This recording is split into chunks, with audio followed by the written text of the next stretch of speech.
Welcome everybody. আজকে লেকচারে আমাদের টপিক হচ্ছে uses of preposition and appropriate preposition. আমরা সরাসরি টপিকে চলে যাওয়ার আগে প্রিপোজিশন সম্পর্কে একটা জেনারেল আইডিয়া নিতে চাই। প্রিপোজিশন বলতে সে সকল শব্দগুলোকে বোঝায় সাধারণত যারা নাউন বা প্রোনাউনের আগে বসে, সামনে বসে, ইমিডিয়েট আগে বসে, সামনে বসে নাউন বা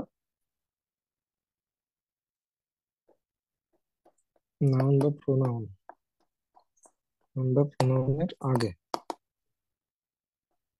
আগে বসে।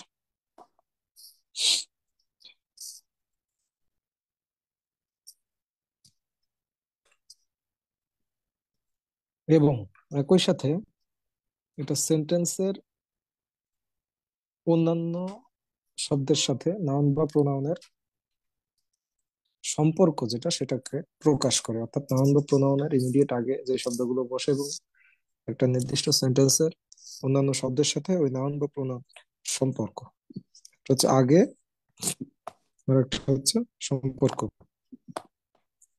সম্পর্ক, হ্যাঁ, এই দুটো, এটা হচ্ছে মূলত ইয়ের কাজ। আমাদের প্রিপোজিশনের ডেফিনেশন বলতে আমরা এর যোগ্য বুঝি। এরপরে একটু উদাহরণ দিয়ে আমরা দেখতে পারি। যদি এমন হয়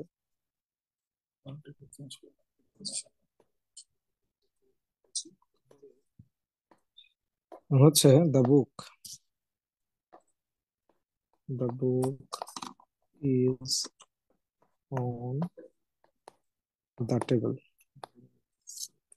the book is on the table. 2 নম্বর, এটা এখানে অন আমরা রাখলাম হচ্ছে অন। আরেকটা যদি আমরা নেই, we sat under the tree.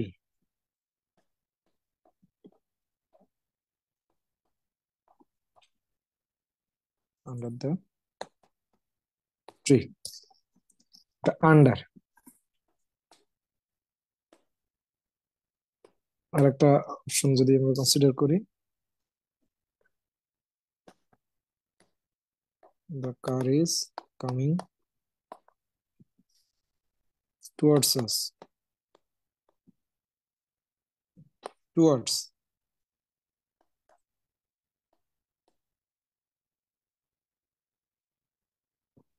এই যে নাউন আস, নাউনের আগে বসেছে, নাউনের আগে বসে কোন দিকে আসছে, কারটি কারের সাথে এবং অন্যান্য ভার্বের সাথে অন্যান্য আসের যে সম্পর্ক, বা কারটির গতিপথ নির্দেশ করছে, নির্দেশ করছে। অন, আন্ডার সমস্ত কিছুর ক্ষেত্রে আমরা একইভাবে দেখেছি। এই শব্দগুলোকে আমরা প্রিপোজিশন বলি। আসলে প্রিপোজিশনের ইউজেস দেখতে বিষয়টা বেশি ক্লিয়ার হবে থিওরিটিক্যালি ভাবে না দেখে। আমরা একটা গ্রাফ দেখতে পারি, হ্যাঁ, একটা চার্ট আমরা আঁকি, দেখি।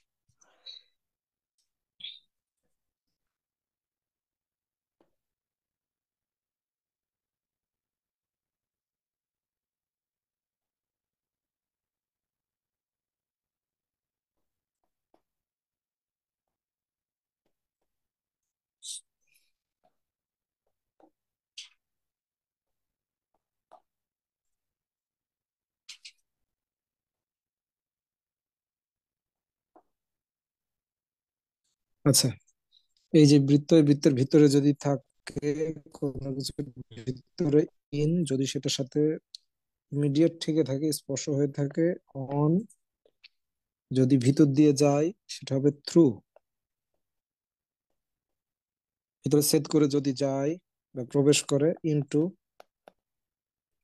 প্রবেশ করার পরে যদি বের হয়ে যায় সেটা হচ্ছে আউট অফ।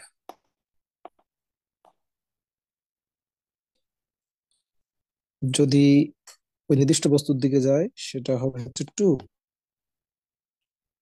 সেই বস্তু থেকে বাইরের দিকে চলে যায় সেটা হবে out.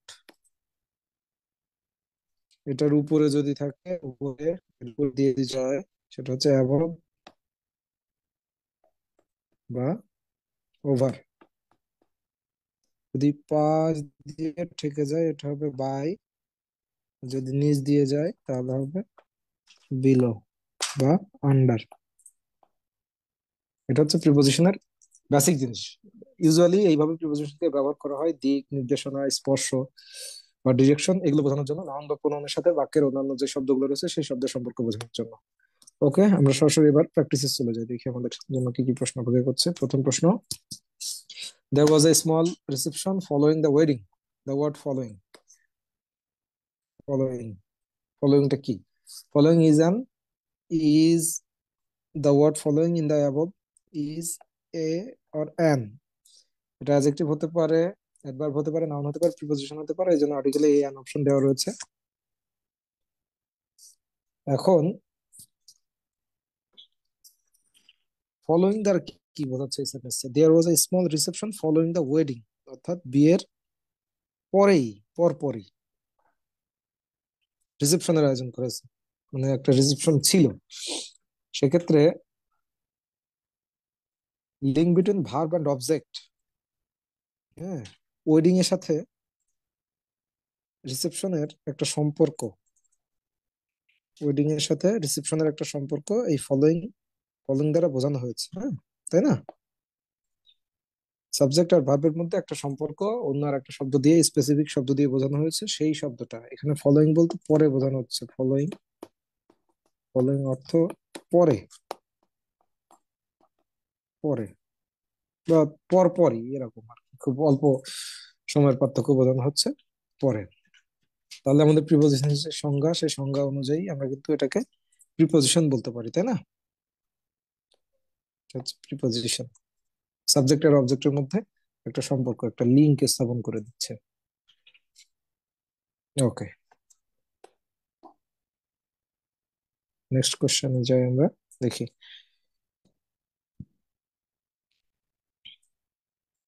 I got 60 rupees a month. Here a is কি? Article, preposition, adjective, noun. এ এমনি তো আমরা ডিটারমাইনার বা আর্টিকেল হিসেবে জানি, তাই না? ডিটারমাইনার বা আর্টিকেল যেটা, সেটা জানি। এখানে মজার জিনিস হচ্ছে আর্টিকেল অপশনটা কিন্তু প্রথমে দেওয়া আছে। প্রস্তুতিমূলক পরীক্ষাগুলোতে, আসলে কম্পিটিটিভ এক্সাম গুলোতে এই ধরনের কনফিউশন সমৃদ্ধ উত্তরগুলোকে প্রথমে দেওয়া হয়, যারা পরীক্ষার্থী তাদের বিভ্রান্ত করার জন্য। এখানে এই শব্দটির মানে যদি, মানে বাক্যটির পুরো মানে যদি আমরা দেখতে চাই, সেক্ষেত্রে আমরা পাবো I get 60 rupees a month, মানে আমি প্রতি মাসে, প্রতি মাসে 60 রুপি, 60 রুপি করে পাই।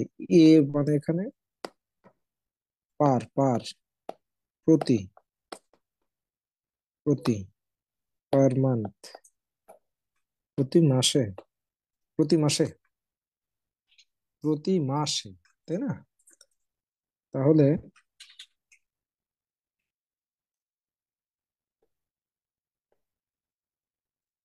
রুপি মাসে, মাসের সাথে রুপির একটা সম্পর্ক স্থাপন করা হচ্ছে এ দিয়ে। এই ক্ষেত্রে আমরা একে প্রিপোজিশন হিসেবে কনসিডার করবো, আমাদের অপশন হবে প্রিপোজিশন। এ এখানে প্রিপোজিশনের কাজ করছে, এর মানে হচ্ছে পার, প্রতি, প্রতি মাসে 60 রুপি করে পায়। পরবর্তী প্রশ্ন যায়। I finally kill the fly dash a ruled up news paper. আমি সর্বশেষ মাছিটাকে মারতে পেরেছি, dash a ruled up news paper. এখানে একটা বিভক্তি প্রয়োজন, সেটা বোঝা যাচ্ছে, কোনো কিছু দ্বারা, কোনো কিছু দিয়ে আমি মাছিটাকে অবশেষে মারতে সক্ষম হলাম বা মারতে পেরেছি। দ্বারা দিয়ে বোঝালে আমরা কি দিই? উইথ। বাই আর উইথ। বাই বসে ব্যক্তির ক্ষেত্রে আর উইথ বসে বস্তুর ক্ষেত্রে। রাইট। পার্সন যখন, তখন হচ্ছে বাই, যখন সামথিং, সামথিং, তখন হচ্ছে উইথ। Right, thank you. আমরা মানে একটা রোল্ড আপ নিউজ পেপার, একটা জড়ানো কাগজ দিয়ে বা পত্রিকা দিয়ে আমরা হচ্ছে মাছিটাকে ফাইনালি, মানে আমি মাছিটাকে ফাইনালি মারতে পারলাম, তাই না? যেহেতু উইথ, এখানে উইথ বলছে আমি, এবং নিউজ পেপার এটা হচ্ছে আমার অবজেক্ট, একটা অবজেক্ট, ব্যক্তি না, এটা হচ্ছে something, object, object, object. Very easy. Okay, আমরা যেতে পারি পরবর্তী প্রশ্নে। She held the umbrella dash her head. ছাতি কোথায় ধরে? একজন মানুষ যদি ছাতি ব্যবহার করে, ছাতিটার অবস্থান কোথায় থাকে? সে কি ছাতি মাথার উপরে নেয়, নাকি নিচে নেয়, নাকি বগলে নিয়ে ঘুরে বেড়ায়? বগলে নিয়ে ঘুরে বেড়াই, ইউজুয়ালি তো ছাতিটা ব্যবহার করা হয় মাথার উপরে, তাই না? উপরে, উপরে, ছাতির ব্যবহার উপরে। উপরের ক্ষেত্রে আমরা কি দেখেছি? অ্যাবভ অ্যান্ড ওভার, তাই না? ওভার হচ্ছে একটু নিকটবর্তী উপরে, অ্যাবভ হচ্ছে অনেক উপরে বা অনির্দিষ্ট কোনো একটা উপরে যখন বোঝায় সেক্ষেত্রে আমরা এই দুইটার মধ্যে একটা অপশন ব্যবহার করবো, সেটা বোঝা যাচ্ছে। তো ছাতিটা আমরা কিন্তু মাথার এক্সাক্ট খানিকটা উপরেই ধরি, অনেক উপরে ধরি না। হ্যাঁ, অ্যাবভ স্কাই, আকাশের উপরে, বা অ্যাবভ মাই হেড, আমার মাথার উপরে পাখি উড়ে যাচ্ছে, হ্যাঁ, এই জাতীয় যখন ডিস্টেন্সটা অনেক বেশি থাকে তখন আমরা অ্যাবভ ব্যবহার করার চেষ্টা করি। মোটামুটি একটা শর্ট ডিস্টেন্স থাকলে আমরা ওভার হিসেবে এটাকে ব্যবহার করবো, কনসিডার করবো। যেহেতু আমব্রেলা ছাতিটি হচ্ছে আমরা স্বল্প নিকটে ধরি, মাথার স্বল্প উঁচুতে ধরি, এক্ষেত্রে অংশটা দিব ওভার। ওভার।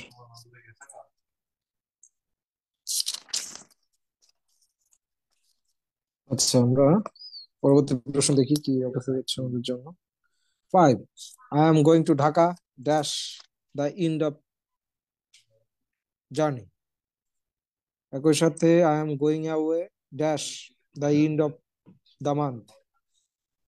আরো একটা আছে we are going on holiday dash the end of August।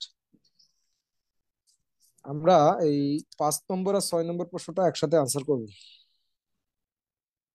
6 নম্বরটা বলা হচ্ছে he was shy at first but dash the end he asked her to marry him। এখানে the end, the end, এখানে the end, দুইটাতে ইন্ড আছে, তাই না? ইন্ড আছে, the end এর প্রশ্ন। এখন আমরা একটা আলোচনার মাধ্যমেই এই দুইটার উত্তর করে ফেলবো। আমরা খুব কমন একটা ফ্রেজ রয়েছে, হ্যাঁ, খুব কমন ফ্রেজ হচ্ছে at the end, at the end, আর একটা হচ্ছে ইন দ্য এন্ড, তাই না?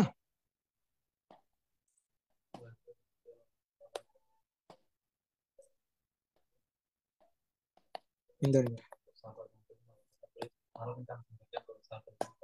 দুটাতে কি বোঝাচ্ছে?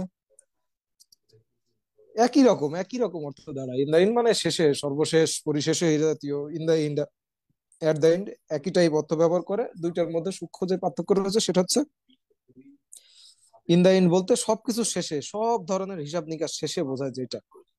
আর এট দ্য এন্ড হচ্ছে দিন শেষে, মাস শেষে, যাত্রা শেষে, যখন হচ্ছে মানে একদম আক্ষরিক মানে বোঝাবে।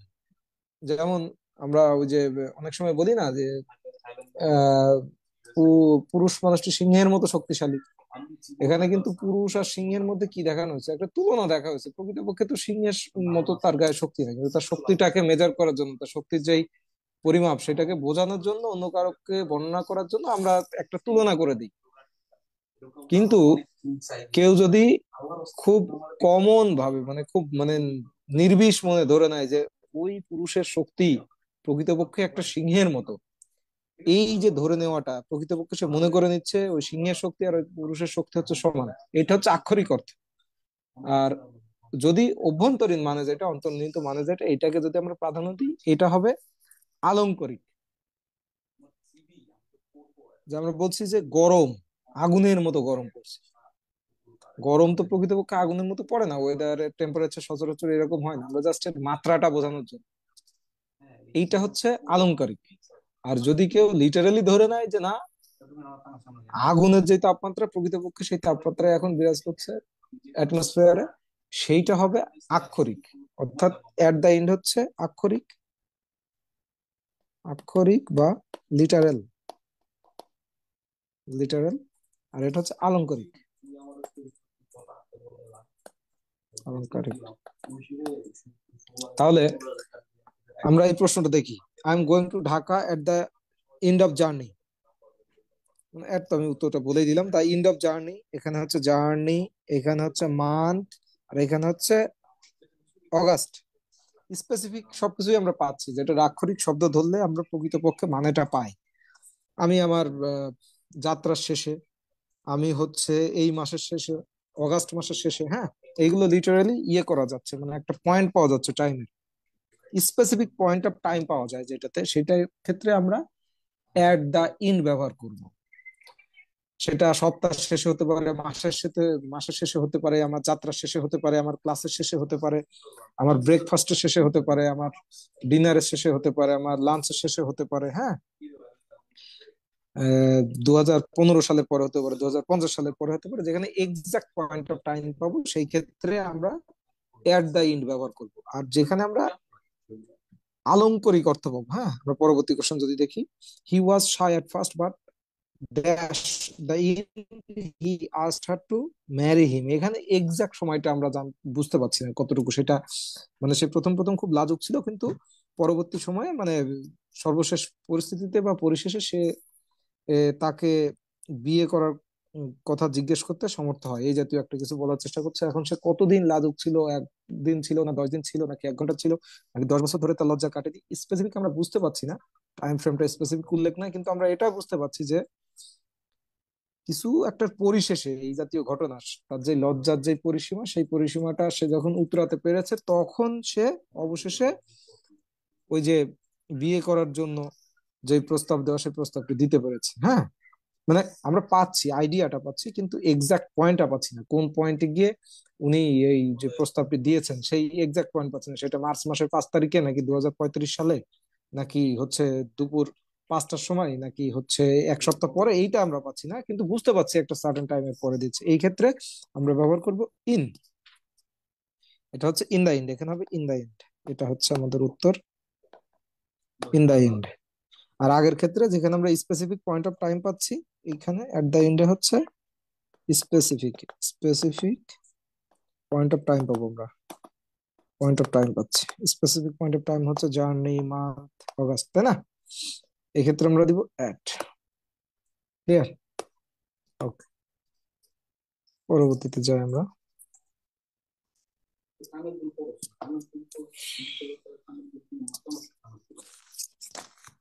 7 নম্বর, Norman Hall is dash the corner of 13th street and 5th avenue.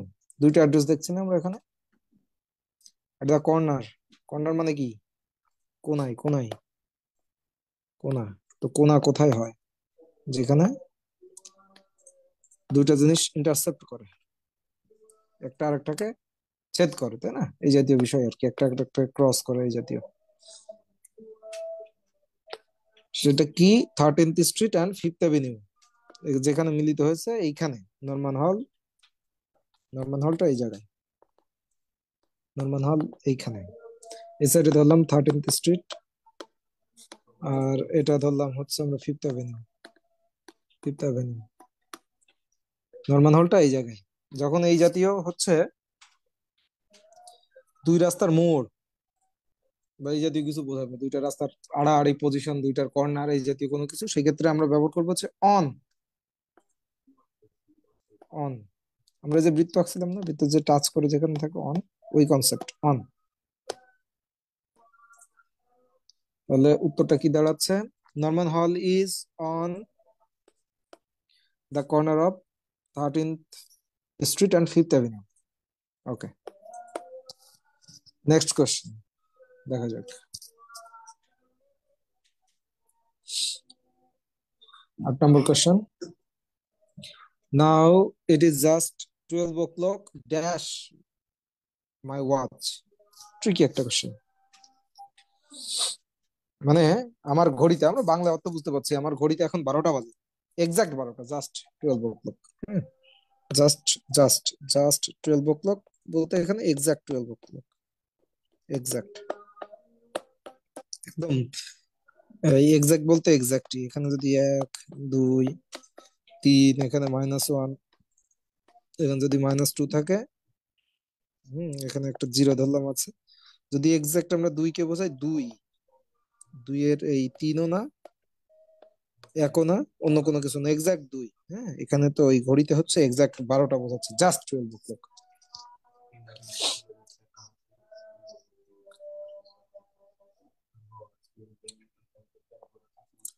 তো এই জিনিসটা কোন জিনিসকে রেফার করছে? আমার যেই ঘড়ি, আমার, অনেকের অনেক রকম ঘড়ি ব্যবহার করে, অনেক রকম ঘড়ি আছে, সবার ঘড়িতে এক্সাক্ট একই সময় একই টাইম দেখাবে, সেটা সবসময় নিশ্চিত হয় না, 1 minute 2 minute 1 second 2 second 10 second 15 second এদিক ওদিক হতে পারে। তো যেই ব্যক্তি আমি, আমার ঘড়ি অনুযায়ী, এখানে জিনিসটাকে রেফার করা হচ্ছে আমার ঘড়ি অনুযায়ী।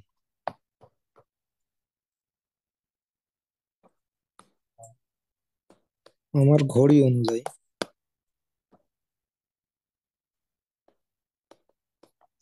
12টা বাজে, তাই না? আমার ঘড়ি অনুযায়ী,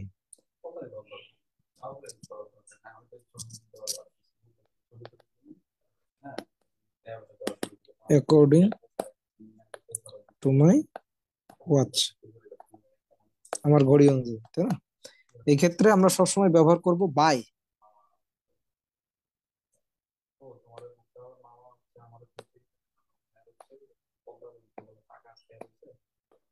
ব্যবহার করব বাই, হবে by. Now it is just 12 o'clock by my watch, আমার ঘড়ি অনুযায়ী এখন এক্সাক্ট 12টা বাজে।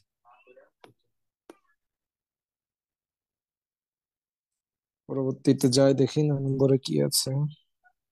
The concert will begin dash 15 minutes, বোঝা যাচ্ছে কি হবে। কনসার্ট হচ্ছে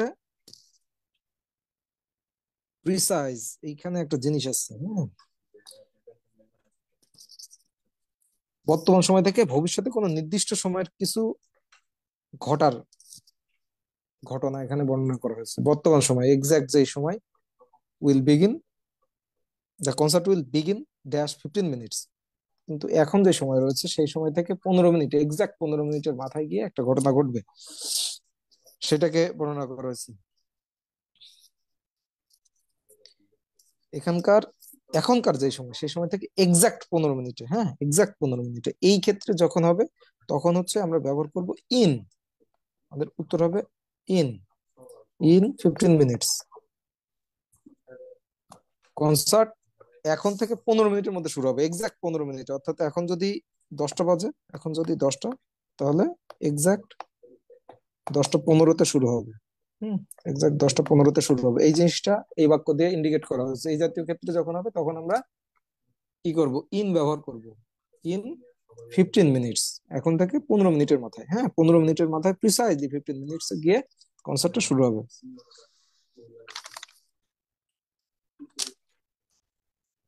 আচ্ছা, পরবর্তী কোশ্চেনে যাই আমরা।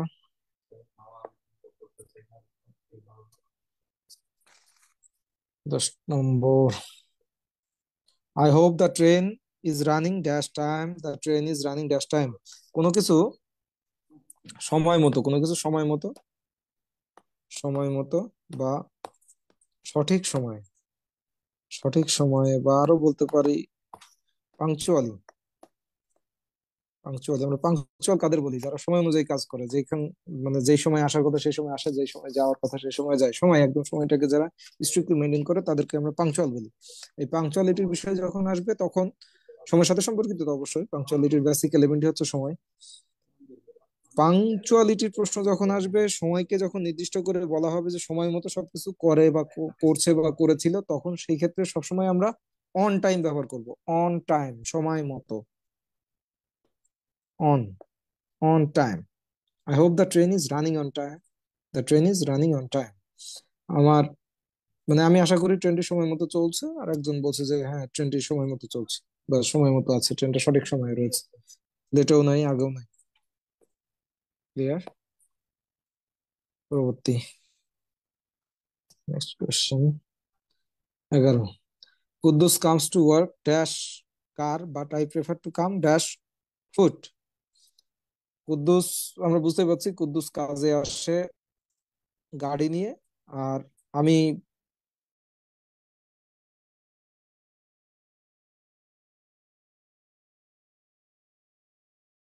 পছন্দ করি, কুদ্দুসের কাজ হচ্ছে ইয়েতে আসা, কুদ্দুস ধনী ব্যক্তি, সে আসে হচ্ছে গাড়িতে, আর আমি গরিব ব্যক্তি বা হোয়াট এভার মাই প্রেফারেন্স, আমি পায়ে আসি আর কি, পায়ে হেঁটে আসি। এই ক্ষেত্রে যখন মিডিয়াম অফ জার্নি বোঝানো হবে, কিসে যাতায়াত করা হচ্ছে, সেই ক্ষেত্রে যখন যানবাহন গুলো থাকবে, ট্রেন, ট্রেন, বাস, কার ইত্যাদি যখন থাকবে, এগুলো দিয়ে আমরা বোঝাবো by. By train, by bus, by car. কিন্তু যখন পায়ে হাঁটা বোঝাবে, পায়ে হাঁটা যখন বোঝাবে, তখন এটা on foot. On foot, on foot হয়। আর বাই ট্রেন, বাস, কার ইত্যাদি হয়। এক্ষেত্রে তাহলে আমরা এখানে দিব অন, অন কার, না সরি, এটা একটু উল্টো হয়েছে। এটা হচ্ছে বাই কার, অন ফুট। তাই তো? তাহলে কোথায় আছে? Option B, C, D. Option D.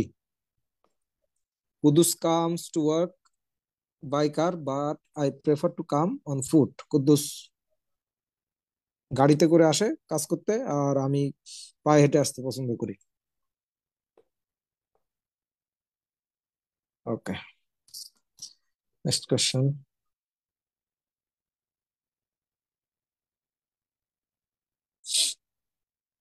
Ratul Sardar is dash the phone right now. Ratul Sardar, Ratul Sardar subject is dash the phone right now. এখন রাতুল সর্দার বাংলা আমরা বুঝতে পারছি, এটা দ্বারা বোঝাচ্ছে এখন ফোনে আছে। রাতুল সর্দার এখন ফোনে আছে, অর্থাৎ সে এখন ফোনে লাইন আছে, ফোনে কথা বলছে, বা কেউ একজন রাতুল সর্দারের সাথে কথা বলতে চায়, সে ফোন ধরে আসছে, এই জাতীয় আর কি, অনগোয়িং অবস্থায় রয়েছে। ফোন, ফোনে রয়েছে, ফোনে থাকা, ফোনে আছে, ফোনে থাকা, ফোনে থাকা, ফোনের লাইনে থাকা। এই ক্ষেত্রে হবে কি, ঘটমান ঘটনা, হ্যাঁ, ঘটনাটা ঘটমান রয়েছে, এখন ঘটমান আছে, এখন শেষ হয়নি। ঘটমান ঘটনা, ঘটমান ঘটনা, এই জাতীয়। ফোনে, ফোনে, তাই না? ফোনে বাংলায় আমরা কি ব্যবহার করব এখানে? সপ্তমী বিভক্তি, সপ্তমী বিভক্তি, সপ্তমী বিভক্তি। এই জাতীয় ক্ষেত্রে যখন ঘটমান ঘটনা ঘটে থাকে, ঘটনাটা মানে ঘটতে থাকে, ইউজুয়াল ক্ষেত্রেই যখন ওভার ফোন বা অন্য কিছুকে বোঝানো হয়, সেই জাতীয় ক্ষেত্রে, হ্যাঁ, মানে ফোনে আছে, যেহেতু এখনো ফোনে আছে, ফোন ধরে রয়েছে, কথা বলছে, এই ক্ষেত্রে আমরা ব্যবহার করব on. On. Ratul Sardar is on the phone right now. On the, এখানে খেয়াল করতে হবে, অনের পরে কিন্তু দা হবে, হ্যাঁ? দা থাকে সবসময়, দা না থাকতে এখানে দি বা দা যেটা আমি বলি, এটা যদি না থাকে সেক্ষেত্রে কিন্তু অন্য ক্ষেত্রে অন্য আর একটা বিষয় কাজ করে। আশা করবো এর মধ্যে সেই জাতীয় উদাহরণ আমরা পাবো। 12, Ratul Sardar is on the phone right now. Ratul Sardar এখন ফোনে রয়েছে, হ্যাঁ, ফোনে কথা বলছে, ফোনের লাইনে রয়েছে। ওকে, 13, she will discuss the issue with the officer dash phone. আমরা খেয়াল করি আগের প্রশ্নে এখানে বলেছিলাম, এখানে কিন্তু কি আছে? দি আছে। এখানে ফোনের আগে কি দি আছে? দি নেই। হুম, দি বা দা যাই বলি, এটা নেই। দ্য ফোন নাই, এখানে রয়েছে। She will discuss the issue with the officer dash phone, অর্থাৎ তিনি অফিসারের সাথে এই বিষয়টি আলোচনা করবেন ফোনে বা ফোনের মাধ্যমে। ফোনের মাধ্যমে, ফোনের মাধ্যমে বা ফোনে যাই বলি, বা ফোনে, ফোনের মাধ্যমে, ফোনের মাধ্যমে কথা বলে, সরাসরি দেখা করবে না, ইমেল করবে না, কিছু করবে না, ফোনে কথা বলবেন, ফোনে কথা বলে উনি এই বিষয়টা অফিসারের সাথে ডিসকাস করবেন। এখানে দি নেই, আমরা যে আগে যে বিষয়টা বললাম, যে ক্ষেত্রে এই জাতীয় সিচুয়েশন আমরা দেখব, ফোনের মাধ্যমে আলোচনা করবেন, এই জাতীয় বিষয় যখন আমরা বুঝবো ফোনের মাধ্যমে আলোচনা করা, এবং দি যখন ব্যবহার করা হবে না, ফোনের মাধ্যমে, ফোনটাকে যখন মাধ্যম হিসেবে আমরা ইউজুয়ালি ব্যবহার করি, তখন দি দেওয়ার প্রশ্ন আসে না ইউজুয়ালি। তখন এই ফ্রেজটাকে আমরা এভাবে ব্যবহার করব, ওভার, সরি ওভার না, এটাই হবে by. Over the phone, over ক্ষেত্রে দি হয়, এখানে বাই ফোন, বাই ফোন, ফোনের মাধ্যমে, দ্বারা, বাই ফোন।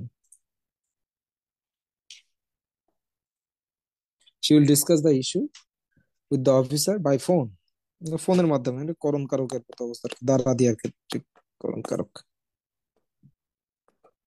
ফোন দ্বারা, ফোনের মাধ্যমে ইনি আলোচনা করবেন, অফিসারের সাথে এই বিষয়টা নিয়ে আলোচনা করবেন, ঠিক আছে? এই জাতীয় ক্ষেত্রে আমরা সবসময় বাই ব্যবহার করবো, by phone. She will discuss the issue with the officer by phone. Okay, দেখা যাক পরবর্তী। The growth in trade dash sir countries remains constant by border issues. আমরা যখন কোনো একটা সম্পর্ক বা একটা ঘটনা দুইটা পার্টির মধ্যে বলি, দুইটা দেশ, মানে যখন দুইটা ব্যক্তি বা আমরা কি বলবো, টু পিপল আর থিংস, যখন একটা আর যখন মোর দ্যান টু, তখন আর একটা জিনিস হবে। যখন দুইয়ের মধ্যে তুলনা, দুইয়ের মধ্যে সম্পর্ক ইত্যাদি বোঝায় প্রিপোজিশনের ক্ষেত্রে, তখন আমরা ব্যবহার করবো বিটুইন। আর যখন দুইয়ের অধিক, মোর দ্যান টু, তখন আমরা ব্যবহার করবো অ্যামং। তো the growth in SAARC countries, SAARC তো আমরা জানি, দ্য গ্রোথ ইন ট্রেড মানে ব্যবসার বৃদ্ধি, ড্যাশ সার্ক কান্ট্রিজ মানে সার্কের যে কান্ট্রি গুলো রয়েছে তাদের যে ব্যবসার growth remains constant by border issues, বর্ডারে নানা ধরনের ইস্যুর কারণে এটা বাধাগ্রস্ত হয়ে থাকে, এটা বেশি বাড়ে না, এই যাতে একটা মেসেজ এখানে দেওয়ার চেষ্টা করা হয়েছে। প্রিপোজিশনটা হচ্ছে সার্ক কান্ট্রিজ তো একটা না, হ্যাঁ, বা দুইটাও না, এটা হচ্ছে আমরা কটা জানি, আটটা, তাই তো? সার্ক কান্ট্রি হচ্ছে আটটা, তো আটটার মধ্যে পারস্পরিক যেই গ্রোথ, ট্রেডের যেই গ্রোথ, সেটার ইন্ডিকেশন এখানে দেওয়া হয়েছে। তো এটা হচ্ছে মোর দ্যান টু, তাই না? মোর দ্যান টু, এই ক্ষেত্রে আমরা ব্যবহার করবো among. The growth in trade among SAARC countries remains constant by border issues. ঠিক আছে, ওকে।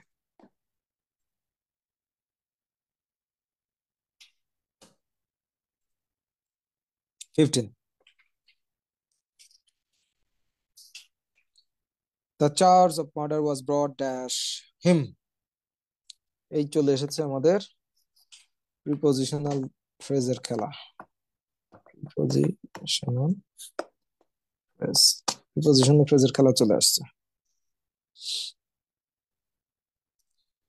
শব্দটা মানে বাক্যটা আমরা আরেকবার পড়ি, the charge of murder was brought dash হিম, অর্থাৎ এই যে এগেনস্ট হিম। মৃত্যু, হ্যালো, দ্য চার্জ অফ হ্যাঁ, মার্ডার ওয়াজ, এগেনস্ট, হ্যাঁ তো আচ্ছা, উত্তরে ব্রট আমরা যাচ্ছি এগেনস্ট তার হিম। আগে।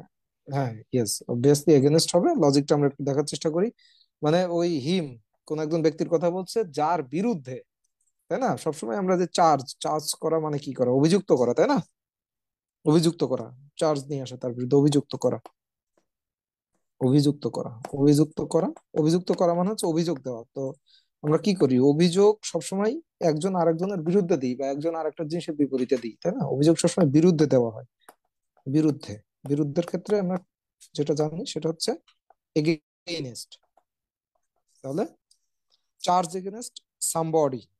হুম, এক্ষেত্রে আমরা দেখি এই যে ইনি কিন্তু সামবডি, তাই না? একজন ব্যক্তি না, সামবডি, সামবডি ব্যক্তি তো, বস্তু না। Against the charge of murder was ব্রট, against তার বিরুদ্ধে, এগেইনস্ট নিয়ে নিয়ে আসা হয়েছে, হ্যাঁ, চার্জ এগেইনস্ট সামবডি, এখানে চার্জ অফ মার্ডার আছে, ওয়াজ ব্রট এগেইনস্ট হিম সামবডি। যখন এগেইনস্ট হবে, এগেইনস্ট হয় সামবডি, কারো বিরুদ্ধে, অফ বা ফর হয় সামথিং, সামথিং, অর্থাৎ কারো বিরুদ্ধে কোনো কিছু করার জন্য অভিযোগ জানানো হয়। শুধু শুধু তো একজন মানুষ আর একজন মানুষের বিরুদ্ধে অভিযোগ জানায় না। সে কোনো একটা গরিত কাজ করছে, এই জন্যই অভিযোগ জানানো হয়, তাই না? সেই যদি কোনো কিছুর জন্য, স্পেসিফিক কোনো কিছুর জন্য বলা হয়, এগেনস্ট তো দিতেই হবে, যেহেতু ব্যক্তির বিরুদ্ধে এগেনস্ট দিতে হবে। যদি কোনো কিছুর জন্য, সেটা অফ বা ফর, এটা ডিপেন্ড করবে সিচুয়েশনের উপরে। Charge against somebody, for something, আর অফ সামথিং। ঠিক আছে, তো আমাদের উত্তর হচ্ছে এগেনস্ট, তাই তো? ওকে, পরবর্তী কোশ্চেনে যাই আমরা। 16, it is dangerous to run dash the road. Tricky question, tricky tricky. It is dangerous তার মানে কি? ডেঞ্জারাস বিপজ্জনক, টু রান মানে দৌড়ানো বিপজ্জনক, ড্যাশ দ্য রোড, তো রোডের পাশ দিয়ে দৌড়ানো বিপজ্জনক, রোডের মাঝখান দিয়ে দৌড়ানো বিপজ্জনক, না রোডের উপর দিয়ে, না নিচ দিয়ে, না রোডের শুয়ে থাকা, নাকি রোডের এ মাথা থেকে ও মাথা দৌড়ানো বিপজ্জনক? এই জাতীয় একটা কোশ্চেন এখানে করা হয়েছে। দেখো, অ্যাক্রস। অ্যাক্রস বলতে আমরা কি বুঝি? পাশে বুঝি, পাশে। পাশে সবসময় বুঝি না, পাশেও বুঝি। মানে অনেক সময় অ্যালাইন করে যাওয়া, ইট ইজ ডেঞ্জারাস। হ্যাঁ, এটা ডেঞ্জারাস বলছে, এটা বিপজ্জনক, মানে একটা ওয়ার্নিং হিসাবে এখানে ব্যবহার করা হচ্ছে জিনিসটাকে, একটা ওয়ার্নিং দেওয়া হচ্ছে, জেনারেল একটা ওয়ার্নিং। এ একটা পয়েন্ট, বি একটা পয়েন্ট, এ থেকে বি তে চলে যাওয়া, এটা হচ্ছে অ্যাক্রস। হ্যাঁ, তাহলে আমাদের রোডটা যদি এমন থাকে, এটা আমরা ধরলাম রোড, রোড, রোডের এই মাথা দিয়ে ও মাথায় আমরা চলে গেলাম, তাই না? এই পয়েন্টে ছিলাম, এটা বি পয়েন্ট, এখান থেকে এইদিকে চলে গেলাম। এখানে আবার কি বলছে, দৌড়ানো, রান। তো দৌড় দিয়ে আমি রোডের এ মাথা থেকে ও মাথা চলে গেলাম, ডানে বামে কিছু তাকাইলাম না। এই জিনিসগুলোকেই কিন্তু এখানে ইন্ডিকেট করা হয়েছে, অর্থাৎ রোডের এ মাথা থেকে ও মাথা, বিপরীত দিকে বা একদিক থেকে অন্য দিকে, এপার ওপার দৌড়াদৌড়ি করা, দৌড়ে চলে যাওয়াটা বিপজ্জনক, সেটা বোঝানো হয়েছে। হ্যাঁ, এক্ষেত্রে অ্যাক্রস দেবো আমরা। রোডের এপার থেকে ওপার দৌড়ানোটা ডেঞ্জারাস, এটাকে ইন্ডিকেট করা হচ্ছে এখানে। ঠিক আছে, ওকে। আর রান ওভার মানে তো চাপা পড়া নাকি স্যার? সরি। হ্যাঁ, run run over, over run মানে কি? ওভার।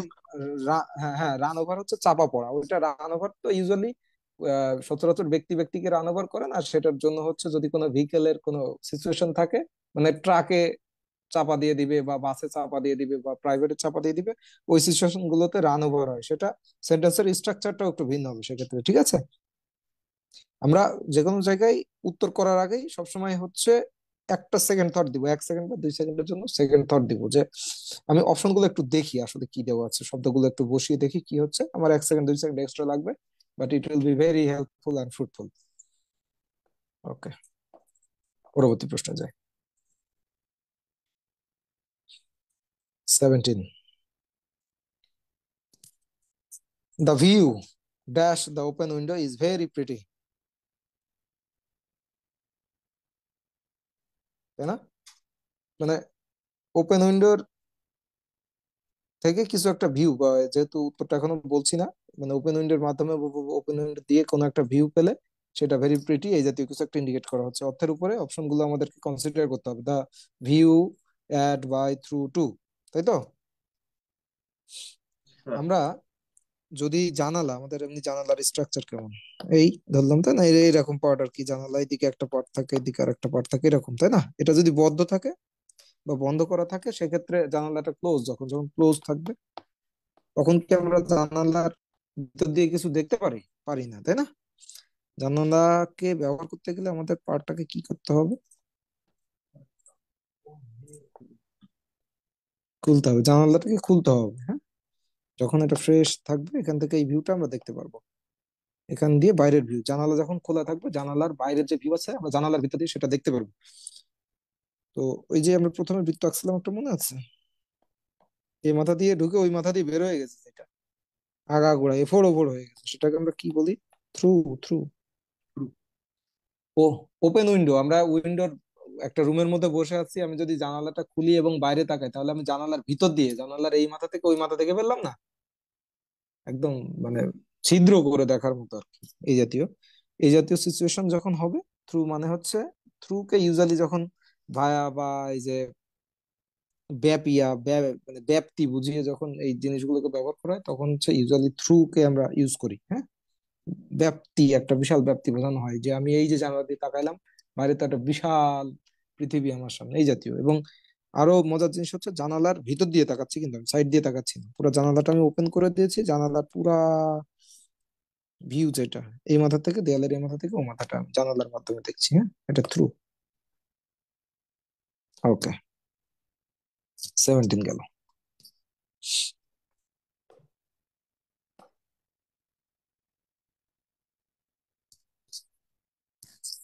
আমরা যদি পরবর্তী কোশ্চেনে যাই, দেখি। Don't let the child put it's hand. Child যেহেতু আমরা ব্যবহার করছি, চাইল্ডের জন্য আমরা সবসময় এখানে চাইল্ডের ক্ষেত্রে কিন্তু ইট ব্যবহার করি, তাই না? প্রনাউন হিসেবে ইট ব্যবহার করি, চাইল্ড। এই জন্য ইট এখানে ওই ইটস দ্বারা হচ্ছে বাচ্চাকে বোঝানো হয়েছে। Don't let the child put it's hand dash the car window.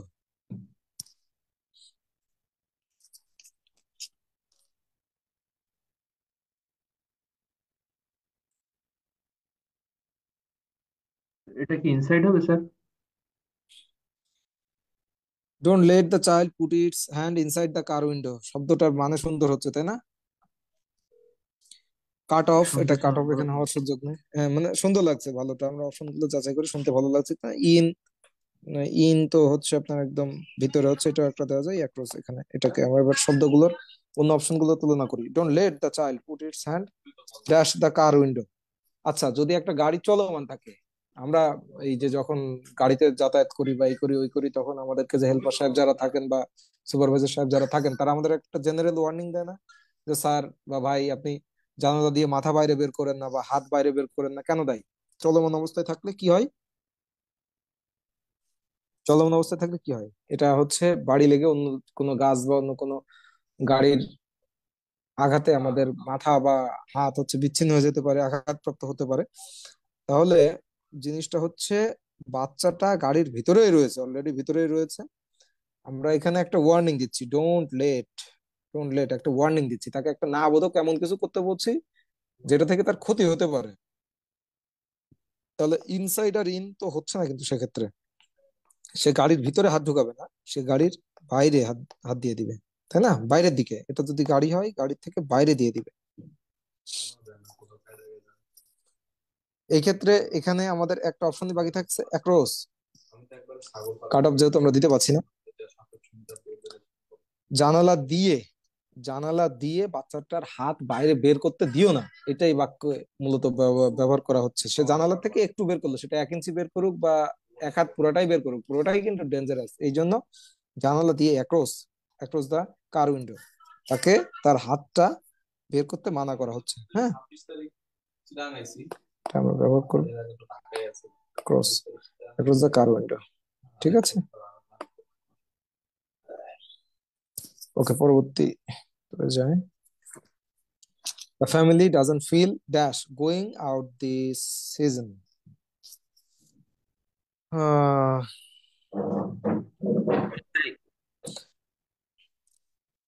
আচ্ছা, এমন হয় না মাঝে মাঝে আমাদের একটা অনুভূতি হয় না, আজকে আমার জ্বর জ্বর লাগছে, আমার ক্ষুধা ক্ষুধা লাগছে, আমার গরম গরম লাগছে বা ঠান্ডা ঠান্ডা লাগছে, একটা অনুভূতি হয় না এরকম, মানে এক্সাক্ট আমরা সেটার ফিল 100% পাই না, কিন্তু একটা মানসিক ফিল পাই যে এই জাতীয় একটা বিষয় ঘটছে, আমার একটু হয়তো ঠান্ডা ঠান্ডা ভাব লাগছে, আমার একটু বাইরে যেতে যেতে ইচ্ছা করছে বা একটু ঘুম ঘুম ভাব হচ্ছে। হয়তো আমাদের সাথে এগুলো, তাই না? এই জাতীয় সিচুয়েশন যখন হয়, তখন সেটাকে আমরা একটা প্রিপোজিশনাল ফ্রেজ দিয়ে মানে প্রকাশ করে থাকি। সেটা হচ্ছে ফিল লাইক। ফিল লাইক, অনুভূত হওয়া। হ্যাঁ, অনুভূতি মানে এক্সাক্ট খুব তীব্রভাবে প্রকাশ্য না, আংশিক বা এটা অনুভব করা যায়, কিন্তু একদম 100% কনসেন্ট্রেশন দিয়ে অনুভব করার মতো কিছু না। একটা ফিল আসে, একটা ইন্টারনাল ফিল আসে, হ্যাঁ আমার বোধহয় এরকম মনে হচ্ছে। The family doesn't feel like going out this season. এই সময়টাই বা এই ঋতুতে পরিবারটার ওই যে বাইরে যাওয়ার মতো এরকম মানে প্রয়োজনীয়তা অনুভব করেনি, বা তাদের মনে হয়নি যে বাইরে যাবে এরকম ভাবে। হ্যাঁ, এই সিচুয়েশনটা বোঝানোর চেষ্টা করেছে এখানে। আমরা ব্যবহার করব ফিল লাইক। ফিল লাইক এর একদম আক্ষরিক আলংকারিক যত কিছুই বলি সবকিছুর মানে দাঁড়াচ্ছে ফিল লাইক হচ্ছে ইচ্ছুক বা আগ্রহী হওয়া। হ্যাঁ, এই জাতীয় ইচ্ছা পোষণ করা, কোন একটা কিছুতে ইচ্ছা পোষণ করা। Feel like I I don't feel like going outside, আমার আজকে বাইরে যেতে মনে হচ্ছে না, ইচ্ছা করছে না, এই জাতীয় কিছু। হ্যাঁ, ওকে, নেক্সট কোশ্চেন দেখি কি আছে আমাদের জন্য। 6 নম্বর question, the dog jumped dash the wall and went dash our reach. এটার উত্তর আমরা দেওয়ার আগে সেই আমাদের ইয়েতে চলে যায়। এই একটা ওয়াল আমরা ধরলাম, একটা ওয়াল, যে ডগ, কুকুরটা, কুকুরটা কি করছে? Jump dash the wall, say jump দিয়ে উপর দিয়ে চলে গেছে, তাই না? জাম্পড উপর দিয়ে। এখন ওই যে অ্যাবোভ আর ওভার আমরা পড়েছিলাম, ছাতাটা খুব মাথার মাথার কাছাকাছি থাকে। এখন কুকুর একটা যদি ওয়াল থাকে, সেই ওয়াল থেকে তো এমন জাম্প করতে পারবে না যে এক জাম্প দিয়ে সে হচ্ছে মহাকাশে চলে গেছে, তাই না? সে ওয়ালের কাছাকাছি একটা ডিস্টেন্স ক্যালকুলেশন করে সেই অনুযায়ী একটা জাম্প দিবে, যেটা হচ্ছে ওয়ালের চেয়ে হাইটটা একটু বেশি থাকবে। তাহলে ওয়ালের খুব নিকটবর্তী একটা দূরত্ব দিয়ে সে পার হয়ে যাবে। তো এই জাতীয় ক্ষেত্রে আমরা কি করব? ওভার, ওভার, এখানে ওভার নাই, ওভার নাই, ওভার নাই। আমরা এই দুটো অপশন কনসিডার করব, তাই না? এটা যে কুকুরটা যে যে দেয়াল আছে, দেয়ালের উপর দিয়ে জাম্প করেছে সেটা আমরা বুঝতে পারছি। And when dash our reach, একটা আছে বিহাইন্ড আর একটা হচ্ছে বিয়ন্ড। তো বিহাইন্ড আওয়ার রিচ বিয়ন্ড। আর বিয়ন্ড আওয়ার রিচ, এই দুটো আমরা কনসিডার করি। বিয়ন্ড মানে কি, বাইরে চলে যাওয়া না? বিয়ন্ড মানে বাইরে, বাইরে, সীমানার অর্থাৎ বাইরে চলে যাওয়া। সীমানার বাইরে চলে গেছে। হুম, আমাদের যে নাগাল, নাগালের বাইরে, এখানে রিচ হচ্ছে নাগাল বোঝানো হচ্ছে। আর বিহাইন্ড দা রিচ হয় না, এটা সবসময় এই ফ্রেজটা এইভাবে ব্যবহৃত হয়, বিয়ন্ড, আওতার বাইরে। হ্যাঁ, জাম্প ওভার হচ্ছে একটা প্রিপোজিশনাল ফ্রেজ। জাম্প করলে সবসময় জাম্পের সাথে ওভার হয়। জাম্প ওভার কোনো কিছুর উপর দিয়ে লাফিয়ে যাওয়া, এটাকে জাম্প ওভার ব্যবহার করা হয়। প্রিপোজিশনাল ফ্রেজ হিসেবে জাম্পের সাথে ওভারই ব্যবহার হয়, মানে খুব এক্সেপশনাল বা রেয়ার কিছু কেস ছাড়া জাম্প ওভারই সবসময় ব্যবহার করা হয়। ওকে, এই ক্ষেত্রে আমরা বাক্যটার পুরো মানে পেলাম হচ্ছে কুকুরটা দেয়ালের উপর দিয়ে জাম্প করছে এবং আমাদের আওতার বাইরে চলে গেছে। বি, বি আমাদের অপশন হচ্ছে সেক্ষেত্রে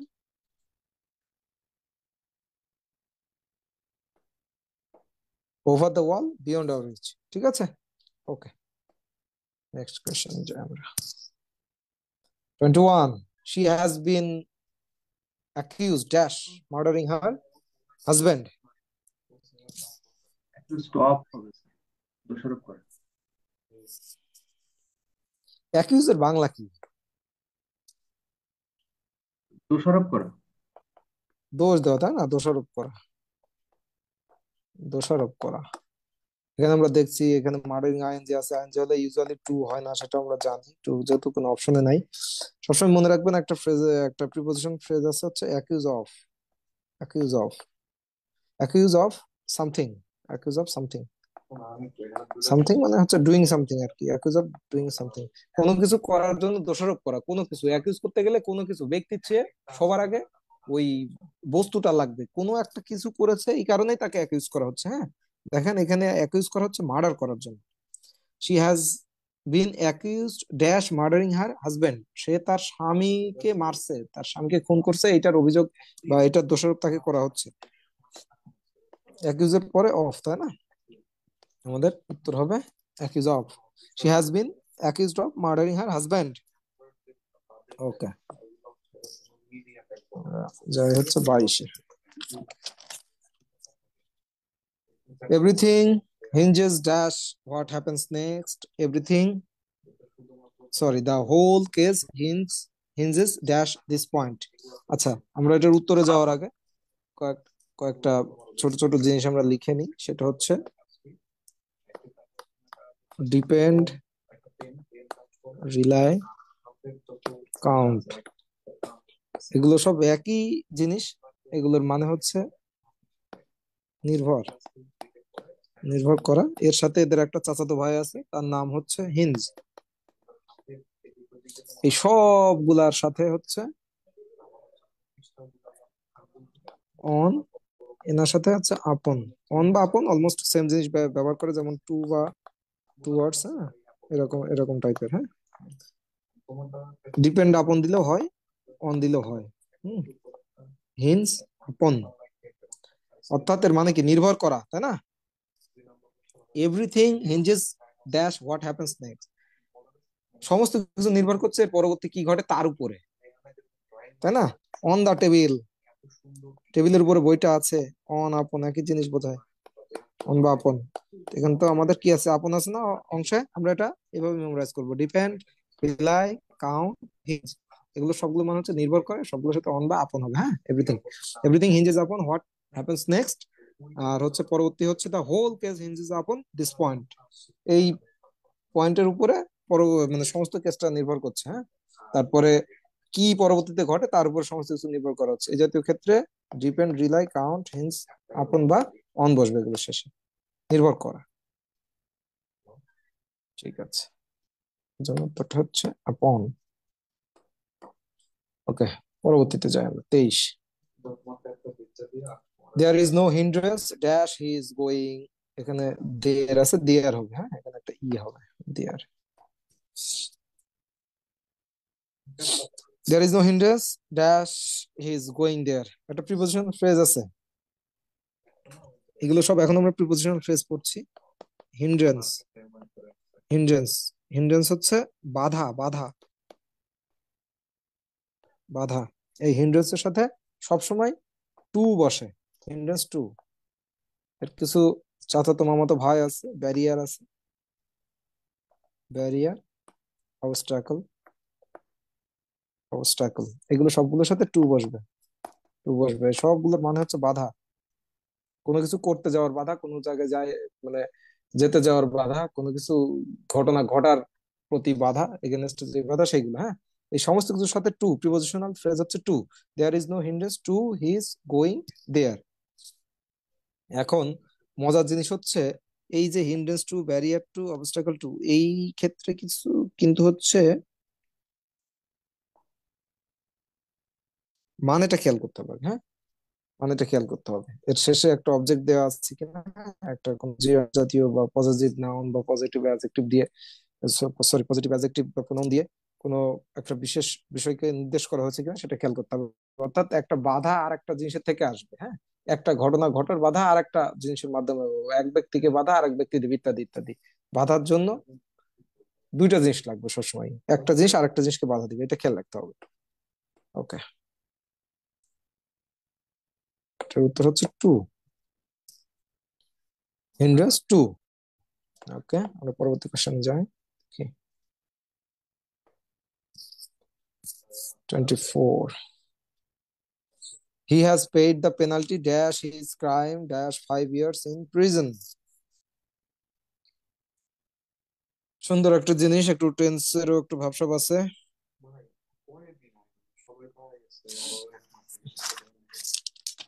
penalty, he has paid the penalty, একটা জরিমানা সে পরিশোধ করেছে, dash his crime dash 5 years in prison। তো ওই যে পেনাল্টি সবসময় কিসের জন্য দেয়? হুম, পেনাল্টি কোনো কিছু করার জন্য, জরিমানা কিছু করলে তারপরে না আপনি দিবেন পেনাল্টি, জরিমানা, জরিমানা, জরিমানা সবসময় পেনাল্টির সাথে সবসময় পেনাল্টি ফর, জরিমানা কোনো কিছু করা হয়েছে এই কারণে জরিমানা দেওয়া হয়, penalty for, penalty for, penalty for something. হ্যাঁ, সামথিং, কোনো কিছু করেছেন এই জন্য আপনাকে পেনাল্টি দিতে হবে। তো এই যে পেনাল্টি, এখানে দেখেন সে কিসের জন্য তার পেনাল্টি পেইড করছে, হি হ্যাজ পেইড হিজ পেনাল্টি, কিসের কারণে?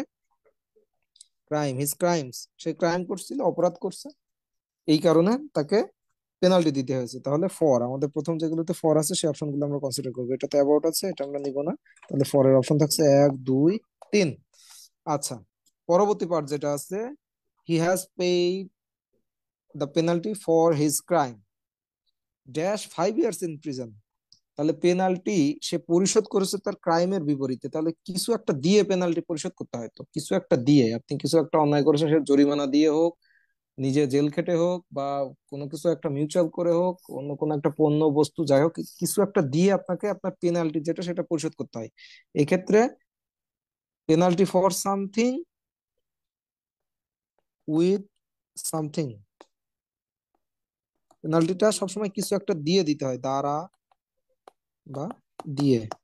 এক্ষেত্রে উনি 5 years in prison, 5 বছর জেলে থাকে, জেলে থাকার মাধ্যমে, জেলে থাকা দিয়ে উনি ওনার যে ক্রাইম সেই ক্রাইমের পেনাল্টি পে করেছেন।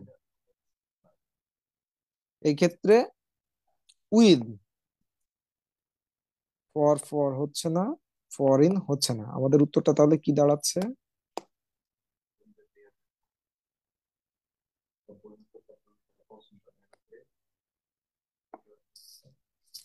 হি has paid the penalty for his crimes with 5 years in prison. সে তার যে অন্যায় রয়েছে সে অন্যায়ের পেনাল্টি দিয়েছে 5 বছর জেলে থাকার মাধ্যমে, ক্ষতিপূরণ দেওয়ার penalty.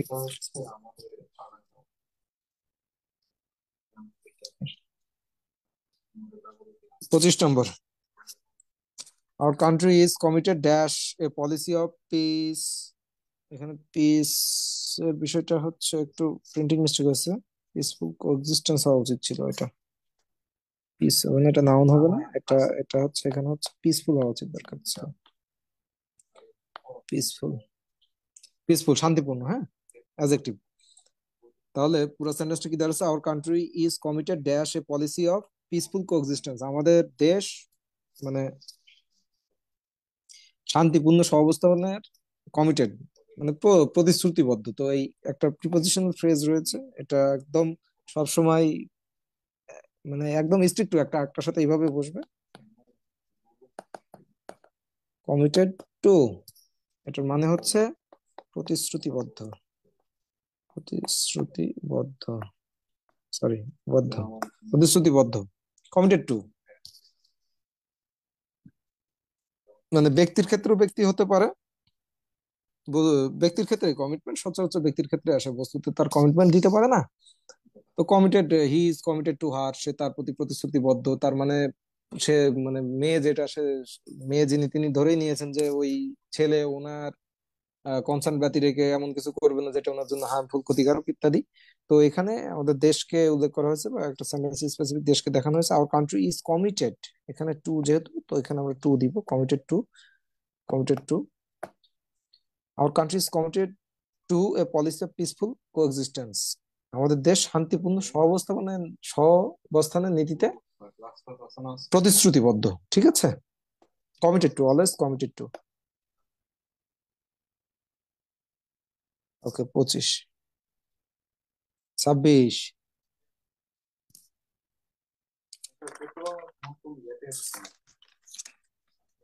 The walls of our house have been painted dash green. খুব ট্রিকি একটা প্রশ্ন, ইন্টারেস্টিং একটা প্রশ্ন, শেখার মতো বেশ ভালো একটা প্রশ্ন। The walls of our house have been painted, আমাদের বাসার যেই দেয়ালগুলো রয়েছে সেটা পেইন্ট করা হয়েছে ড্যাশ গ্রিন। তো অপশন দেখেন, প্রথমে আল্লাহর নামে দিয়েছে no preposition. No preposition, no preposition, এটা স্পেসিফিক কোনো কিছু বোঝেন, এর মানে হচ্ছে কোনো প্রিপোজিশন নাই এই বাক্যে। এই যে অংশ, এই অংশে কোনো প্রিপোজিশন নাই, এটা এটা একটা অপশন। তারপর হচ্ছে বাই ইন উইথ। এটার উত্তরে যাওয়ার আগে আমাদের একটু ভার্ব নিয়ে একটু আলোচনা করতে হবে। এই জাতীয় প্রশ্নের উত্তর করার জন্য একটা ভার্ব আমরা পড়ছি না বাংলা ব্যাকরণে, সকর্মক আর অকর্মক। সকর্মক মানে হচ্ছে বাক্য লিখতে গেলে যার একটা কর্ম লাগবেই, বাক্য কমপ্লিট করতে গেলে একটা কর্ম লাগবেই, তেমন একটা ক্রিয়া, এগুলো ক্রিয়া আর কি। আর অকর্মক হচ্ছে ক্রিয়ার দরকার নেই, কর্মের দরকার নেই, কর্মের দরকার নেই। তো আমরা হচ্ছে ভার্ব যদি এইগুলোকে, যেটা হচ্ছে আপনার সকর্মক ক্রিয়া, এইগুলোকে আমরা ইংরেজিতে বলি ট্রানজিটিভ ভার্ব।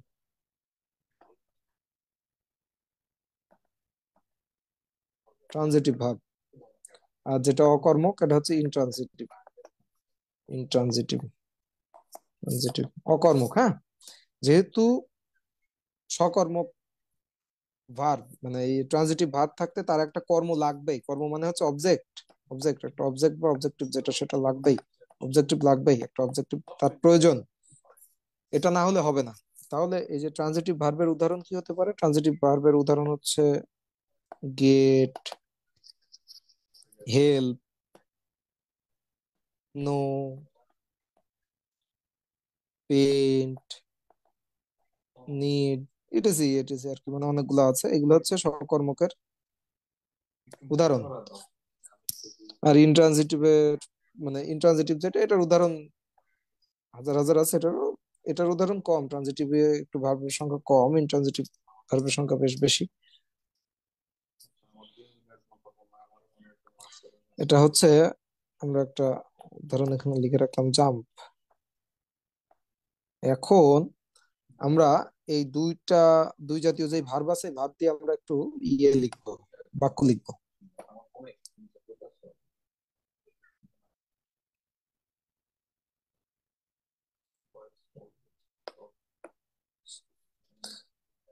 আমি 1 নম্বর একটা বাক্য লিখলাম। এখানে আমরা ধরি নিড, নিড কে কনসিডার করি। আচ্ছা ঠিক আছে, নিড। এখানে জাম্প, জাম্প তো আছে। তাহলে আমি যদি লিখি আই নিড, এটা 1 নম্বর। 2 নম্বর লিখলাম হচ্ছে দা ডগ জাম্পড। আই নিড, আমার দরকার, কি দরকার, এটা অসম্পূর্ণ থেকে যাচ্ছে জিনিসটা, মানে শোনার আরো আগ্রহ থেকে যাচ্ছে, বাক্যটা ইনকমপ্লিট, এরপরে কি আছে না আছে আমি জানি না। এটা আই নিড হার বা মানি, হোয়াট এভার, একটা ফুটবল লাগবে বা একটা বল লাগবে, এটা অনেক কিছু হতে পারে, একটা এগুলো সব হচ্ছে অবজেক্ট।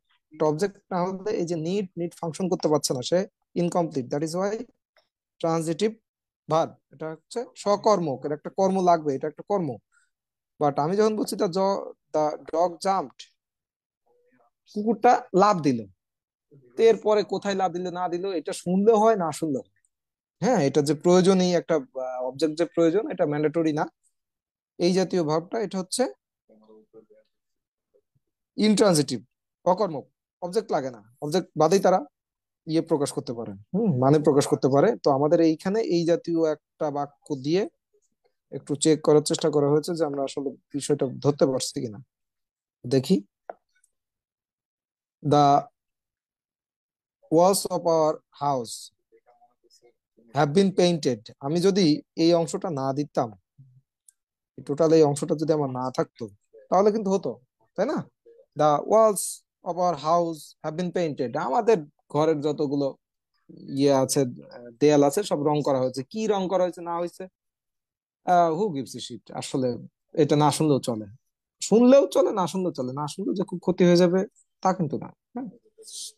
এখন যদি আমরা চলে যাই এক্সট্রা কিছুর সাথে লেজ জুড়ে দিতে, তাহলে আমরা বলছি যে আমাদের ঘরের যে দেয়ালগুলো আছে, বাসার যে দেয়ালগুলো আছে, সেটা হচ্ছে গ্রিন। গ্রিন মানে কি, সবুজ, তাই তো? হ্যাঁ, সবুজ। The walls of our house has been painted green. সচরাচর আপনার মনে হতে পারে একটু উইথ লাগাই দিই, সেটা করা যাবে না।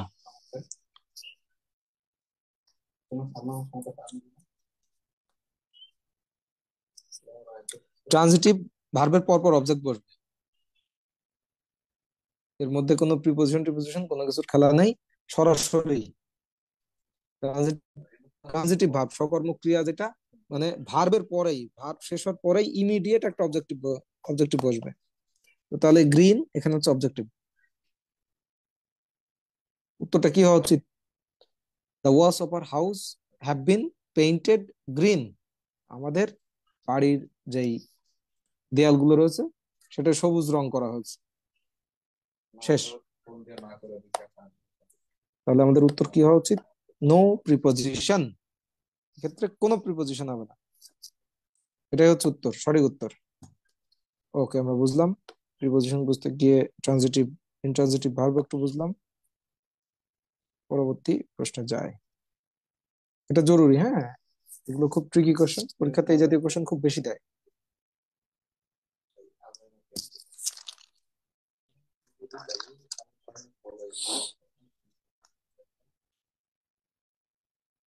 হুম, আবার সেই ট্রানজিটিভ ইনট্রানজিটিভ চলে আসছে কিছুটা, একটু সমার্থক শব্দের ব্যবহারও আছে। You may dash down for a nap as soon as you do your homework, তাই না?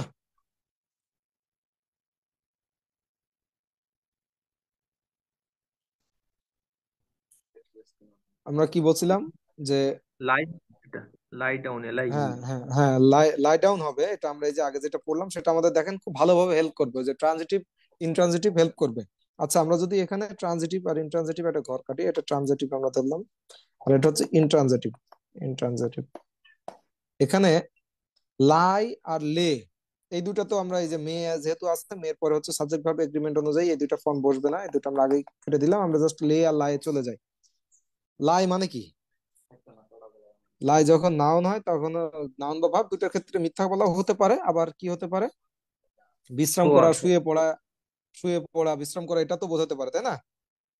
আর হচ্ছে লে মানে কি, ডিম পাড়া, শুইয়ে দেওয়া কাউকে, কোনো কিছু একটা রাখা, সেটাই তো লে।